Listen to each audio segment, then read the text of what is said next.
But I hear women inside, no ma'am, you'll have to move along, ma'am. So that was the famous swimming pool. Now it's even worse. It's for the media. They covered the pool up. They covered the pool up, and now it's for the media. And I think we have a small representative group. I don't think they allowed the rest of them. I can't believe it. What happened? They're all on the other side of the wall. Can you believe it? Because this is supposed to be sort of a private event. And there is no such thing in politics as a private event. Lindsay, you learned that a long time ago, right? The great Lindsey Graham, doing fantastic. You're up 34 points, Lindsay. That's right. Thank you. It's not bad, I'll tell you. It's not bad. So, so we did the Presidential Walk of Fame from the great George Washington all the way to, well, I think we have to rate him above me. So it's less than great, less than George. Somebody went up there and they say, you're the third best president in the United States. This was on television, third best. And they said, who are the first two? George Washington and Abraham Lincoln. And I got extremely angry at this man. You know, you can't. It's going to be tough to beat, Mr. Senator. It's going to be John. It's going to be very tough to beat Washington and Lincoln. But we're going to give it a try, right? Hey, they didn't put out 8 wars, 9 coming. All right, we put out 8 wars, and the 9th is coming. Believe it or not.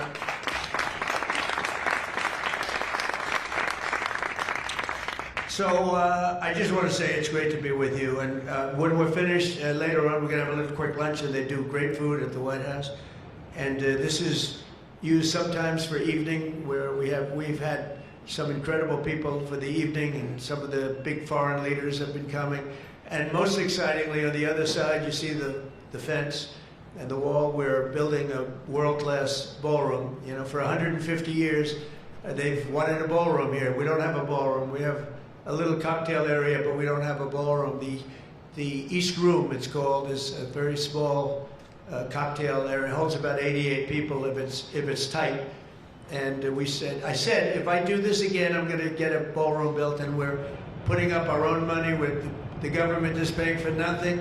You probably hear the beautiful sound of construction to the back. You hear that sound? Oh, that's music to my ears. I love that sound. Other people don't like it. I love it, Josh. I think when I hear that sound, it reminds me of money. In this case, it reminds me of lack of money because I'm paying for it, so it's the opposite. But it's going to be one of the most beautiful ballrooms anywhere in the world, and it's going to be able to take care of tremendous things. When you have, as an example, I'm going to see President Xi in 2 weeks, going over to South Korea. We're going to meet in South Korea. We're going to talk about a lot of things. They want to discuss the fact that they're paying 157% tariff. It's a little higher than they thought. And we're doing very well. I think we're going to do well in that negotiation. We've done well, as you know, with Japan, with South Korea, with Europe. The European nations got together, we made a deal. And it was all based without the tariffs. You could have never made the deal. I'll tell you what, tariffs equal national security. Remember that. Tariffs equal national security. You got to remember that. And they also equal wealth for our nation, because we've taken in hundreds of billions of dollars in a very friendly manner, given to us by nations that used to take it from us. And they used tariffs on us. We never used it on them because we were foolish. Or we were led by people that weren't business people. But it really does. It equals national security. And I wouldn't have put out, I mentioned 8 wars, 9 coming. Of the 8, 5 were based solely on trade and tariffs. India, Pakistan were going at it. 2 nuclear powers, and serious nuclear. 7 planes shot down. They were ready to go, and I called them up. I said, you go to war, and we're not doing a trade deal. And they said, well, what does one thing have to do with the other? I said, it has a lot. You're nuclear powers, and if you do it, we're not doing a trade deal. And 24 hours later, they called me, we have decided not to do it. We stopped the war. We stopped a potential disaster, a nuclear disaster, because of trade. And it's been really amazing. But the tariffs have made us a wealthy country. They've given us tremendous defense. They've given us things that we can do for other countries, very positive. But again, really, it's national security, it's national defense, and they are so important. And it's incredible that presidents, for the most part, didn't know how to use them, when to use them. If you go back, you'll see some of the presidents that were the most successful were believers in tariffs. And I even see foreign countries now that we are doing very well with taking ads. Don't go with tariffs. They're taking ads. I saw an ad last night from Canada. If I was Canada, I'd take that same ad also. But they're actually on television taking ads. But I do believe that everybody's too smart for that. We have a very, very big and important case coming up. We should win the case based on the legal merit. We should also win the case based on all of the things I just said. But we're a wealthy country again. Last week, as you know, they found $31 billion. They came to see me, sir. We found $31 billion. They said, we don't know why. I said, was this a good find or a bad find? It was a good find. It was a plus 31. We're used to finding negative 31s, right, for the last 30 years. I said, check the tariff shelf. Well, those tariffs haven't kicked in. Yes, they did. They kicked in 2 months ago. Check it. He comes back 2 hours later. Sir, you were right. We have an additional $31 billion, billion, not million, Lindsay, billion, that we just found from tariffs. They kicked in earlier than we thought. You were right.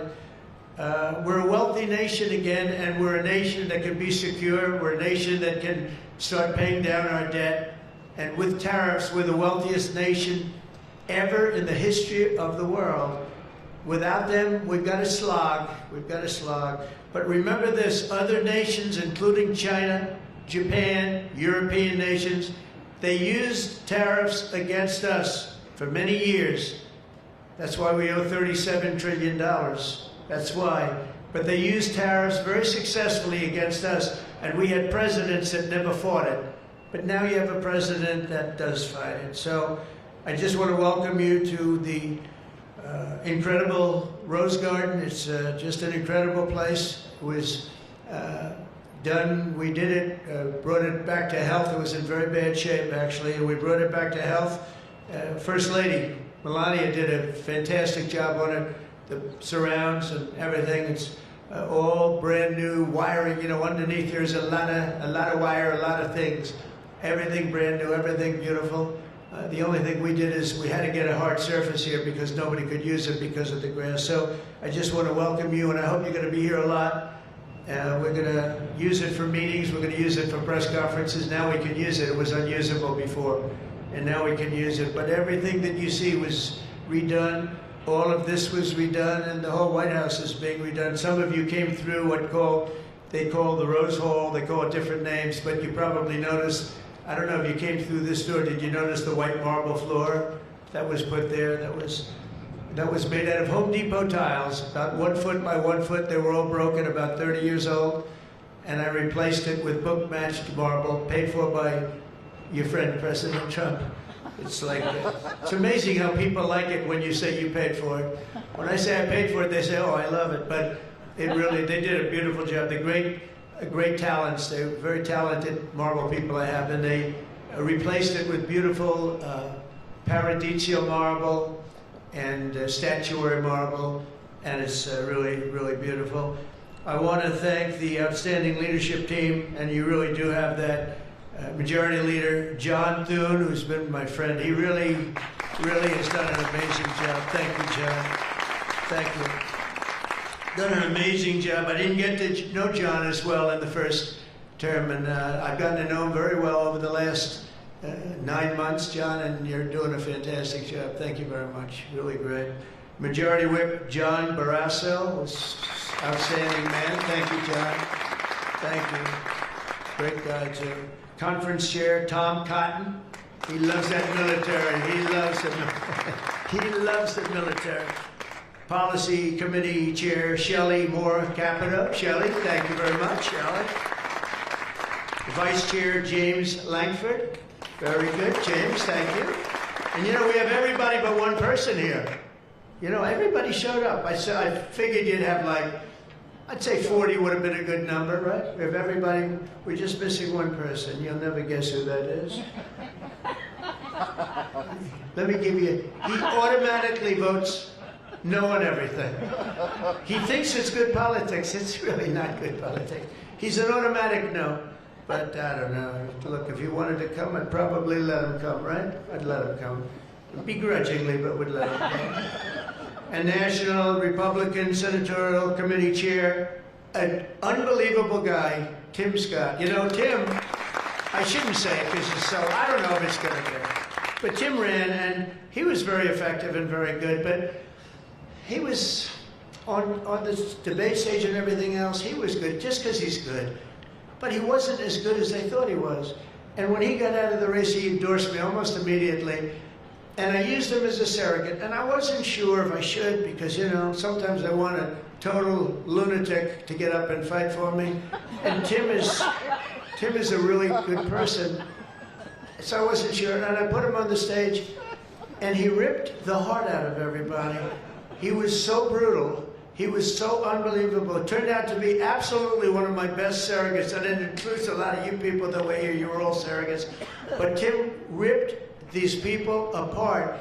And after watching 2 or 3 times, then I wanted him all the time, right, Susie? I said, I want Tim Scott, get up there. But he was so good, and I said to him, Tim, when you fought for yourself, you were much different. When you fought for me, you were a tiger. You were like unstoppable. You were, really was. You all saw that. What's the difference? He said, I've never liked selling myself. And I love selling somebody that I really do believe in. I really believe in you. And I just felt that way. And it was so nice the way he expressed it. And I want to tell you, you are a champion. You are a winner, and congratulations. Thank you very much. I never love telling that story because I'm not sure if it's a good or a bad story, but I'm telling you, you are an amazing guy, and you fought for me so hard, and I really appreciate it. You got to be my #1 choice, Tim.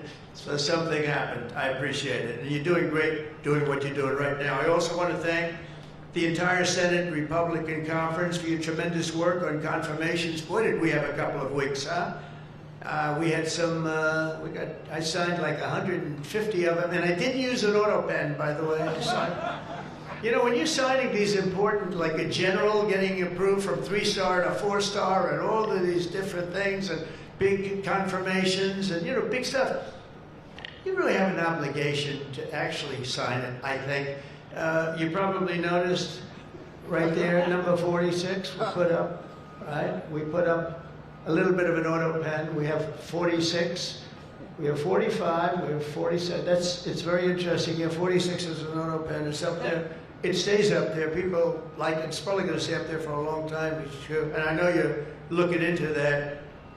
And by the way, the auto pen person said he never spoke to Biden. He worked the auto pen. You're not allowed to do that. So if you're looking at anything, just remember it. And remember, they treated us very badly. They treated us very, very badly. So I think you're allowed to just report the truth, including the confirming of my cabinet much faster than first time. I mean, we went so fast, and I give John Thune and all of you credit for that. It was amazing. All of a sudden, I was calling John, I gotta get him approved. Come on, John, because I was getting like one every 2 weeks. And you know, I had people, they left their job and they left everything, and it looked like they were, all of a sudden, it was like an avalanche. They walked in, James and James, my double James, I call them. They walk in and they had like so many of them. I said, you gotta be kidding. Is this like, are you for real, right, James? John Thune did his job, and you got them all done, and you have all those people out there working now, and instead of being very upset with the fact that we couldn't get them approved quickly. So I really appreciate it. You used a method that I wish you could use U.S. attorneys. You know, I have 10 U.S. attorneys who are phenomenal, phenomenal. A Harvard, a Yale, a this, a that, all top. And the problem is they're not going to ever be confirmed, I guess. I put them in. They'll be there for 3 or 4 months, whatever, and then they have to leave. Because anytime you have, as you know, anytime you have a Democrat senator, not even 2, just 1, they'll say because of the time we're in, we're not approving that person. We're not approving. They never do. They won't approve. And therefore, because of blue slip, I have to tell the person after 3 months, I'm sorry, you'll have to leave. And I put somebody else in. And I've had Democrat senators say the only one who will ever approve is a Democrat. This is not constitutional. And you really, I hope you can look at that blue slip thing, because I have 10 people that are phenomenal, and they're going to have to leave office. Highly educated, top of their class, everything, and they're going to have a mark on their career that they were a U.S. attorney for 3 months or 4 months, and then they had to leave. And that's so unfair. It's unfair to the public, because the public voted for me in a landslide, and I'm supposed to be picking the U.S. attorneys. And this goes for judges also, but actually more so even for the U.S. attorney with the blue slip. So I have these phenomenal people, many of them young, but truly fantastic people, and they're wondering what's going to happen in another 3, 4, 5 weeks. They're going to have to leave office. I think it's a shame, and I hope you can do something about it, because I'd like to tell those people, you know, we put you there, and you're not going to have on your resume for the rest of your life, you were there for 4 weeks or 6 weeks, and you left like you got canned. So I hope you look at that. Very important. And after your pivotal changes to the Senate rules last month, as a result, this is what you did, the unprecedented obstruction by the Democrats. We've confirmed more than 175 public servants, people that are phenomenal, to keep posts, and that's just been over the last couple of weeks. It's an unbelievable thing what you've done, John, all of you together. So working closely with me and House Majority, the Republican Senate also gave us the largest working class tax cut in American history, and you passed the Lincoln Riley Act to throw illegal alien criminals out of our country. You passed the Genius Act and the Take It Down Act with the support of our wonderful First Lady. She got, by the way, she got actual support from the other side. It was bipartisan. I think Rand didn't vote for it again. I think it was only Rand. If we get bipartisan support, other than maybe Rand. But another one I'm going to ask you to vote for, and it's in the House now, and I hear it's doing well in the House, James. It's case law. A young lady named Kate Steinle, I remember it so well, probably 8 or 10 years ago now, in San Francisco.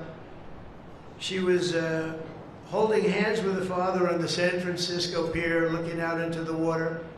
It was beautiful, everything was beautiful, but the person wasn't beautiful that did this.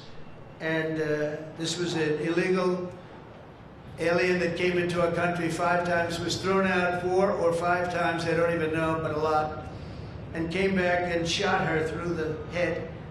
And she went down and she looked at her father, Daddy, Daddy, something happened, and she immediately passed away in his arm. And I mean, you can imagine, it was so sad, such a beautiful, beautiful, beautiful person. Father was destroyed, you know, virtually destroyed. And they passed they wanted to pass what they call case law, and it's now again in Congress, and I hear we're going to get it passed in Congress, and when it gets up to the Senate, I hope you guys can pass it. And basically, very simply, it says that if you're an illegal alien and you come in and you get thrown out, if you come back and get caught, you have to spend 10 years in jail. Very simple. Very simple. If they would have had that, Kate Steinle would be alive today. That was a big event at the time. If you remember Bill O'Reilly, for those of you that like Bill, I think I like Bill, but he was the one, he devoted his life to that law, trying to get it passed. I think it's time that we pass it, so that if you get taken out of the country and you come back illegally, knowing that this law is in existence, you go to jail for a 10-year period, and it's going to keep the repeat offenders from coming in. It's going to really keep them from coming in. Senate Republicans have already voted 11 times to get our government back and open for business. We have record business. We're going to be, I think, by the time I hit month number 12, I think we're going to have $20 trillion of investment. We're over 17 right now. As an example, President Biden had less than $1 trillion for 4 years. We're going to have $20 trillion in less than 12 months, and we're over 17 trillion right now. So it's the largest amount in our country by far, by many times. That's in our country. But here's the one. It's the largest amount in the history of the world. There's never been a country that's had anywhere near 17, or it will be 20, and it's going up fast. A lot of it's because of tariffs, because they're coming in because they don't want to pay tariffs. In other words, they make their product in a certain country, and they used to just send it in here, and there was no charge, absolutely. Now, if they have to pay a 20%, 30%, 50%, 100%, or 2% tariff. They say, well, it's better if I build my plant in the United States. It always amazed me I did this first term. We had the greatest economy in the history of our country in first term. We had COVID, and we did a good job with that. That was a curse for every country in the world. It was terrible. But we had the greatest economy we ever had. But if you remember, I started the tariffs, but I held it off because it wouldn't have exactly been good at the time to tell France, you know what they were going through, you know what Spain was going through, and Italy was going through. That, by the way, we're going to charge you tariffs. But I had started the process. We were going, the country was doing good. And I took in hundreds of billions of dollars from China. I put the full tariffs on China. Biden left the tariffs because he couldn't, it was too much money, but they gave so many exceptions that they were essentially meaningless. In other words, here's the tariffs, but you don't have to pay if you look at somebody the wrong way. You don't have to pay. So they didn't pay very much. But with me, they were paying hundreds of billions of dollars. And again, I have a great relationship with President Xi. I expect to be able to make a good deal with him, and I want him to make a good deal for China, but it's got to be fair. For years, they were making $500, $600, $700 billion, $700 billion, and we'd be making nothing. It was a one-sided. Honestly, we built their military. We built China's military with the money that we lost for so many years, getting ripped off. So now we're going to have a fair deal. I think we're going to have a very successful meeting. Certainly there are a lot of people that are waiting for it. Maybe it won't happen. Maybe it won't happen. Things can happen where, for instance, maybe somebody will say, I don't want to meet, it's too nasty. But it's really not nasty, it's just business, and we're gonna do a good job representing you people and representing the people of our country. Unfortunately, in a craven and pointless act of partisan spite, Chuck Schumer, who I've known for a long time, and the radical left Democrats are holding the entire federal government hostage to appease the extremists in their party. And they are extreme. I mean, I've never seen anything like it. They're extreme, and you know what? We had a landslide election. We won the popular vote by a lot. We won the swing states, all 7. Remember, they said, oh, if Trump could get 3 swing states, he'd be... And, well, I didn't get 3, I got 7. We got all 7 by a lot, by record numbers. We won the Electoral College, 312 votes. They said, it's very hard for a Republican. It's harder for a Republican. Although now I think we've swapped it. I think it's now harder for a Democrat. Because if you see what we've done with the Hispanics, with the black workers and black men, and recently a poll came out with black men and women were doing so well. You know, they want security. They don't want to have their city destroyed. Women in Chicago, beautiful black women walking around with red MAGA hats because they don't want to be mugged and shot and everything else. And then you see a Democrat get up and tell you how safe it is in Chicago. You know, they've had, in a fairly short period of time, 4,000 murders. This is over a short period of time. 4,000 murders. And they had a holiday where they had 28 people killed and almost 100 shot. And then you listen to this guy, Pritzker. I've known the family for a long time. They threw him out because he was no good, and he became governor. He's got money through the family. He didn't make, he's got money through the family. But they threw him out, he became governor. I said, I wonder how he's going to do. It's a crime palace, it's a shame. And you know what we did in D.C. is unbelievable. You people, you can walk down the middle of the street, Mr. Senator, you can walk down, you can have your wife meet you at the restaurant and she's not going to be accosted, shot, beat up, raped. It's unbelievable how bad it was. It was one of the worst in the country, and now it's stone cold. I don't say the word perfect, but it's pretty damn close. And you know, they used to have, they would average more than a murder a week in Washington, D.C. This is just before we got here, a murder a week. Think of that. The capital of, in my opinion, the capital of the world. They come from Iowa, they come from Indiana, they come from Florida, and you call up the parents, I'm sorry, sir, your son has been shot and killed. We have no crime here now. We have no crime. And the National Guard has been unbelievable, the job. Unbelievable. And you know, it also looks better. I do a tour. I hop in that beast. I feel very safe in the beast. The windows are this thick. But I hop in the beast and I tell the Secret Service, let's drive around town. I used to do that myself. I could drive myself around. I actually like that better. But now I don't think it's a good idea. But we drive around in the streets. The place is looking much, the grass is good, the fences are down, there's no tents, there's no anything. We are looking like it's just a whole new look, and the most important thing, there's no crime. And we're going to fix the roads. We have great pavers. We're going to fix the medians in between the roads, which are half of them are falling down. We're going to take some of the tiles off the bridges, the tunnels that you have. They've been up for 40 years. They're rotted. And we'll put up brand new, gorgeous white tiles like it's supposed to be. But this place is looking really good, and we haven't even started the real fixing up of the town.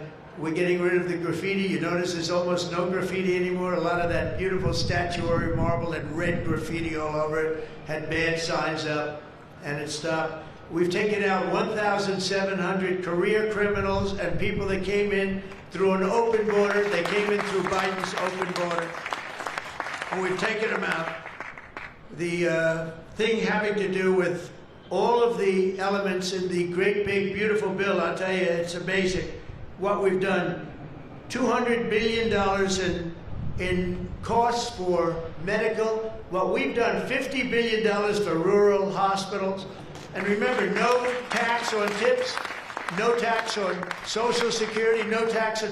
Think of all of these things that we've done. This is the biggest, this is the greatest bill. Social Security, no tax on overtime, but no tax on tips. I got that from a waitress in Nevada. I was making a speech, and I'm at one of my restaurants in the hotel I own there.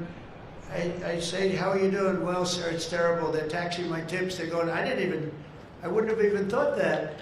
And I looked at it, and she said to me, sir, there should be no tax on tips. I said, say it one time more. No tax on tips. I walked outside to the press. I said, there will be no tax on tips. She was right. And we won that state by a lot. That's not a state that we win by that much, David, but we won it by a lot. So it was pretty good.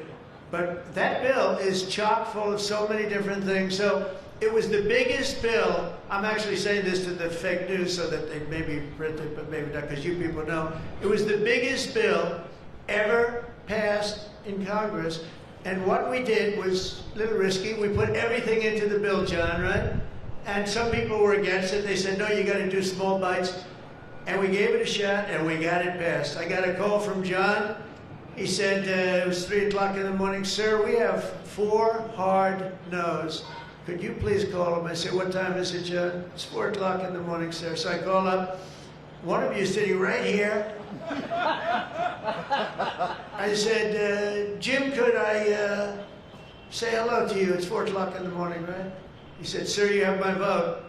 And I said, wow. Then I called up another person. I'll use fictitious names.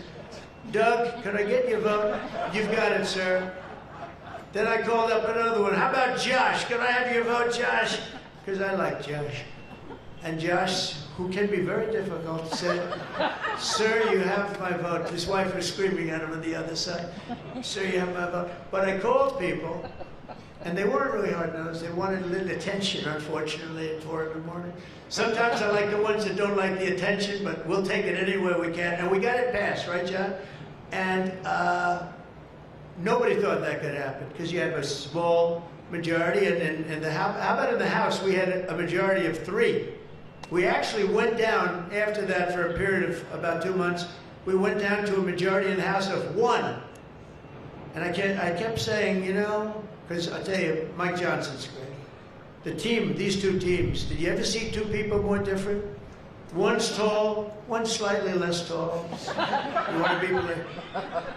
They are very different people, but they're the same in terms of talent. They did it, the 2 guys, and they get along incredibly well. We all do. We get along great. But we passed a bill. We don't need to pass any more bills. We got everything in that bill. There's nothing else we have to put. We got the largest tax cuts in history. We got the extension of the Trump tax cuts. We got all of these things. You know, remember, they lie. They will look at I saw it the other day, they were talking about, I call it the great big beautiful bill, but that's what it is, the great big beautiful, the biggest bill ever passed. And what they say, they make up stories. And I saw they were interviewing a senator, and they said, well, what's wrong with their bill? He didn't know what to say, because there's nothing he could say. It covers everything. He said, death, death. It brings death. Now, if I'm a regular person and I hear that, I say, oh, that's terrible. But it's just the opposite. It brings life. It brings Medicaid, Medicare, Social Security. It secures all those things. And they just are so bad. You know, they said death. It was like death. And there's nothing about death. Theirs is death. Because they're going to lose Medicaid, they're going to lose Social Security, they're going to lose Medicare. All of those things are going to be gone because the whole country would be bankrupt, and you're not going to have any kind of medical insurance. So with us, it's the opposite. And it's a great bill. We don't need any more. And I want to just say from the beginning, our message has been very simple. We will not be extorted on this crazy plot of theirs. They've never done this before. Nobody has. You always vote for an extension. Chuck Schumer and the Senate Democrats need to vote for the clean, bipartisan CR and reopen our government. It's got to be reopened right now. We're not doing that. They are the obstructionists. And the reason they're doing it is because we're doing so well. We're doing well all over the world. We're doing well with the close to $20 trillion that I just told you about. It will be that number, but even if you take it down to over 17, that's a guarantee. We're doing well with everything. Car plants are pouring back into our country. AI plants, we're leading, we're dominating China right now in AI. And I did something that I think you'd like, because we have an old grid, it's a tired grid. It doesn't have the juice that you need to fire up these plants. You know, these plants will need more than double the energy we have right now for the whole country. That's how big it is. And we can't do that. There's no way we can do that. China's building right now 52 power stations.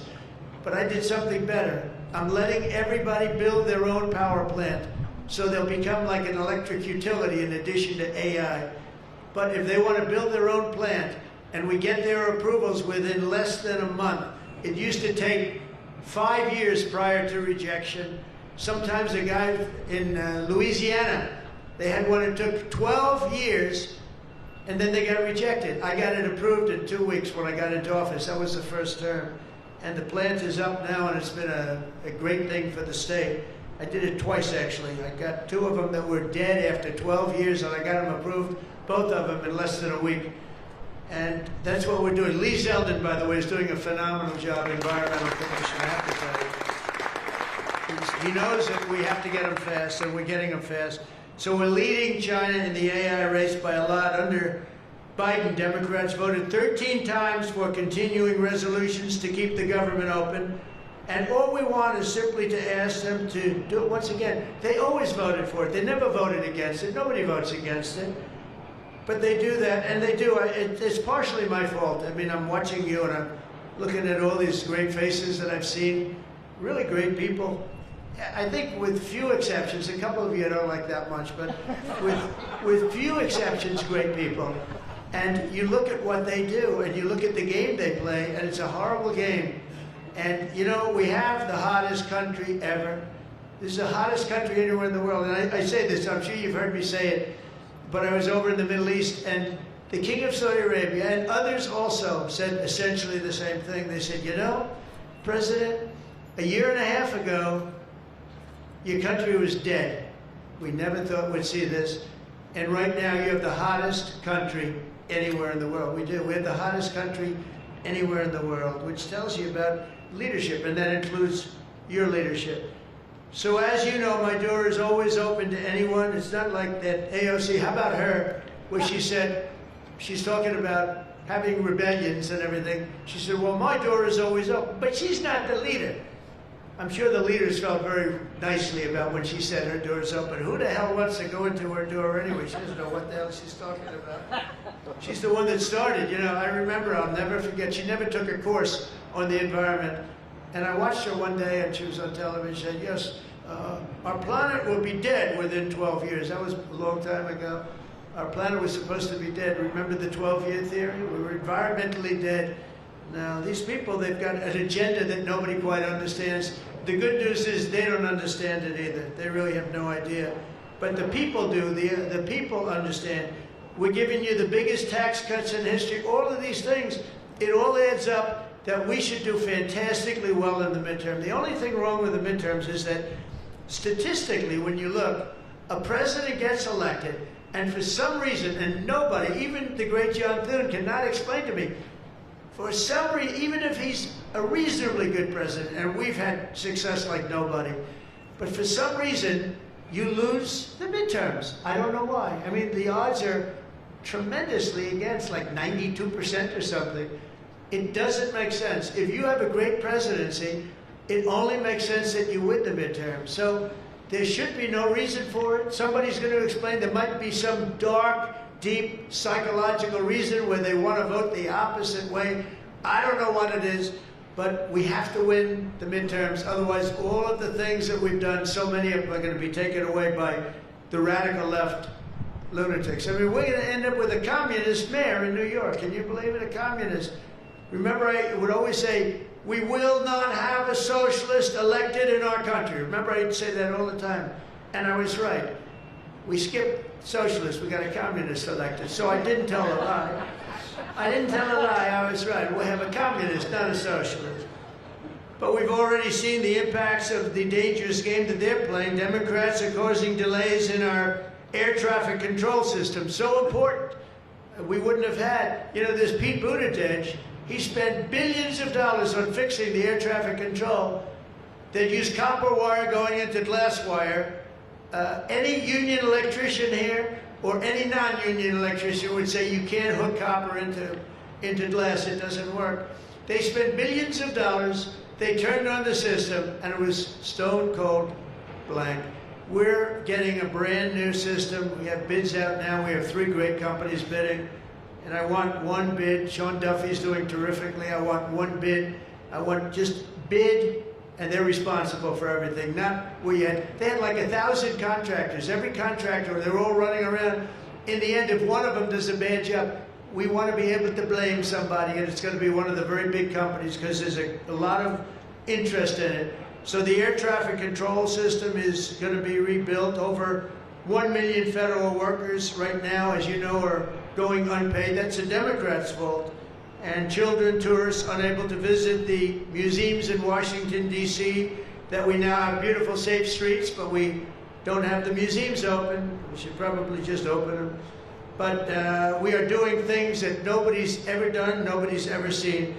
So all of this and the pain that the Democrats have caused during this reckless and completely unnecessary affair, and you can call it the Schumer shutdown or the Democrat shutdown, you can call it whatever you want. And I will say this, that we have Darth Vader. You know Darth Vader, right? Darth Vader is a man who, I think he's sitting right. Is that Darth? Stand up, please, Darth Vader. Stand up. Does everybody know? They call him Darth Vader. I call him a fine man. But he's cutting Democrat priorities, and they're never going to get him back. And they've caused us, and they've really allowed us to do it. And by the way, thank you. You're doing a great job, I have to tell you. So, really a great job. Because many of the things that they're cutting, like the New York project, $20 billion we're cutting it, they're not going to get it back. I mean, they're not going to get a lot of things back. They may not get it back. Maybe we'll talk to them about it. But they're losing all the things that they wanted. But many of the things that they wanted are things that we don't want. The things that are just so bad for our country. And we're cutting those things out. So while they thought they were doing maybe bad, maybe indirectly they're doing good.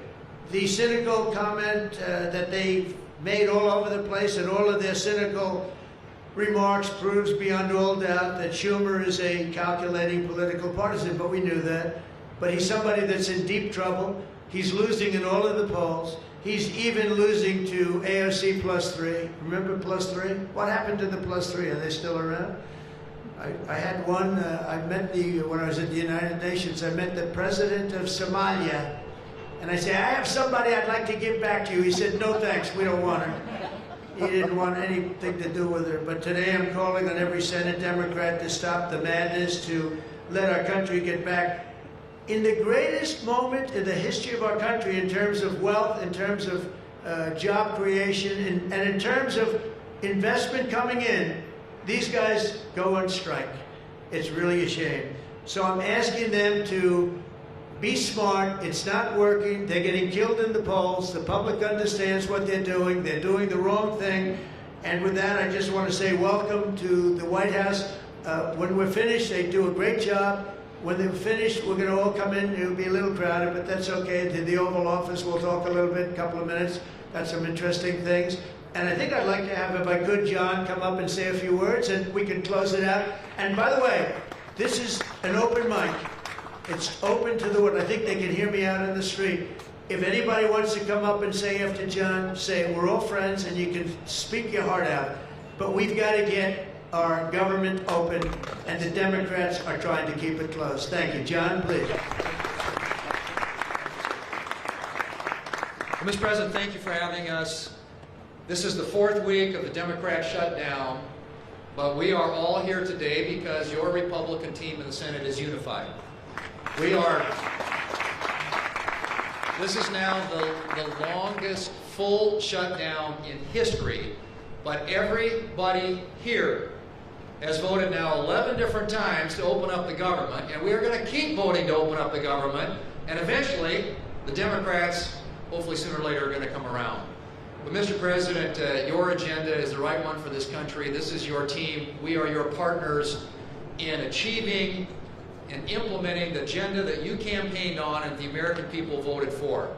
And you just mentioned it has been a series of promises made and promises kept, whether it's national security, whether it's the border, whether it's the economy, taxes, regulations, energy, Trump newborn accounts, school choice. You look at what we've accomplished so far. It is a remarkable, remarkable team and a record of accomplishment that can't be matched. And I would argue, at least in my time here, but perhaps in all of history. So thank you for your leadership, and we will continue to be good partners and work with you to get the work done for the American people. And let's hope that the Democrats get wise, and starting perhaps even today, vote to reopen the government so we can get back to work for the American people. Mr. President, thank you for having us at your home. You have beautiful homes, and thank you for everything you're doing to make this such a beautiful place. This is America's house. We're delighted to be here. Thank you.